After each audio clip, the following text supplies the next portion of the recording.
चौथा अध्याय वैशाख महात्म। नारद जी बोले, हे राजन, जैसे सरसों में दूध, दूध से दही और दही से घृत उत्तम है, ऐसे ही मासों में कार्तिक मास, माघ मास, कार्तिक मास, माघ मास तथा माघ से वैशाख मास अधिक हैं। इसमें धर्म करना बरगद की बराहों की तरह बढ़ता है।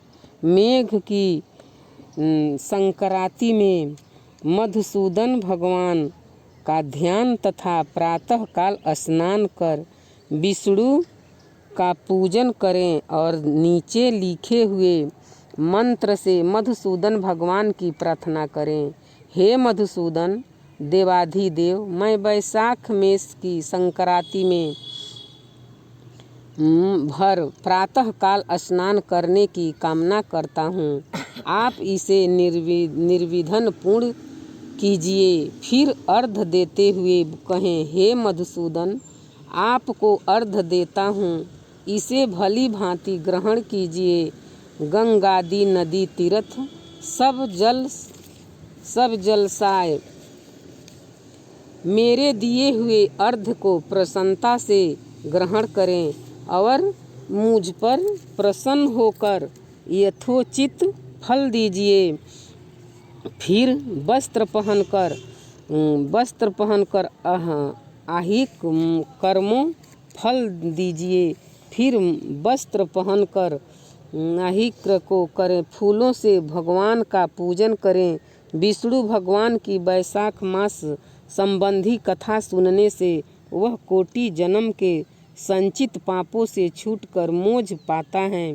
पृथ्वी, स्वर्ग और पाताल कहीं भी दुख नहीं होता, कभी गर्भ में नहीं आता और न कभी माता का दूध पीता है। वैशाख मास में जो तेल मलना, दिन में सोना, कांसे के बर्तन में भोजन, खाट पर सोना, घर में स्नान, निषिद्ध भोजन, दोबारा भोजन, रात्रि काल में भोजन करता है और उत्तम कथा नहीं सुनता, न किसी तीर्थ में जाकर स्नान करता है, न दान देता है और वह नरक में जाता है और चंडाल योनि को प्राप्त होता है।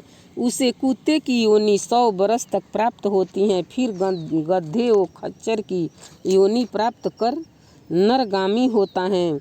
1000 ब्राह्मणों की हत्या का पाप किसी तरह दूर हो जाता है, परंतु वैशाख मास में स्नान आदि न करने से उसका पाप कभी दूर नहीं होता। वैशाख मास में नियम पूर्वक कमल के पत्तों पर भोजन करने से सब पाप से निर्वृत्त होकर विष्णु लोक मिलता है।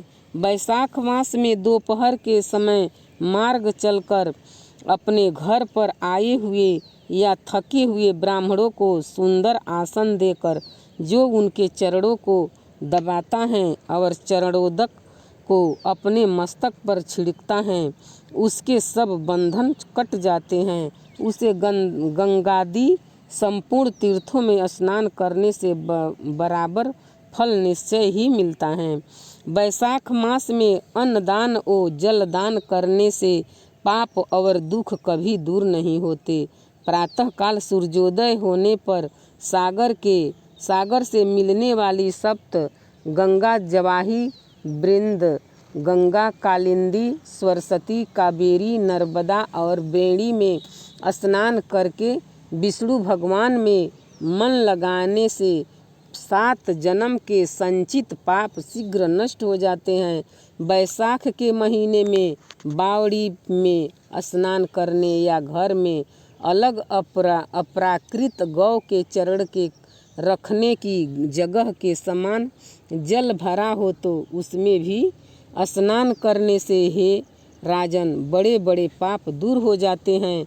जो कोई धन संपन्न को अथवा दरिद्री या पराधीन हो, उसे जो वस्तु मिल जाए वह ब्राह्मण को दान देना उचित है। कंद, मूल, फल, शाक, नमक, गुड़, बेर पत्र, जल और छाछ जो वस्तु दान की जाएगी अपरावर्तित होती जाएगी। दान न करने से दरिद्रता आती है। दरिद्री होने से पाप किया जाता है, पाप करने से नरक मिलता है। इसीलिए सुख की इच्छा करने वालों को अवश्य दान करना चाहिए। कोई बड़ा मकान अच्छा सुंदर और सब सामग्री से शोभायमान हो, मगर उस पर छत न हो तो शोभा नहीं पाता। जैसे दया न होने पर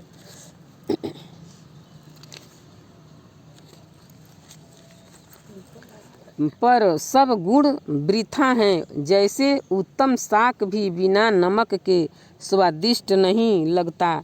जैसे कोई कुरूपवती स्त्री श्रृंगार होने पर भी अच्छी नहीं लगती, ऐसे ही वैशाख मास में जो धर्म कर्म या स्नान आदि नहीं करता, उसका किया सब वृथा है। वैशाख मास में तीर्थ यात्रा, जप, यज्ञ, दान और होम आदि का फल भी अधिक होता है और तुरंत फल मिलता है। मधुसूदन भगवान इसके देव हैं। जिसने किसी प्रकार भी वैशाख मास में मधुसूदन भगवान का पूजन नहीं किया, वह मूढ़ बुद्धि शुकर की योनि पाता है। जो तुलसी दल से वैशाख मास में मधुसूदन भगवान की पूजा करता है, वह सार्वभौम राजा होकर कोटि जन्म तक अनेक सुख भोगता है और फिर अपने करोड़ों कुलों लेकर विष्णु की सायुज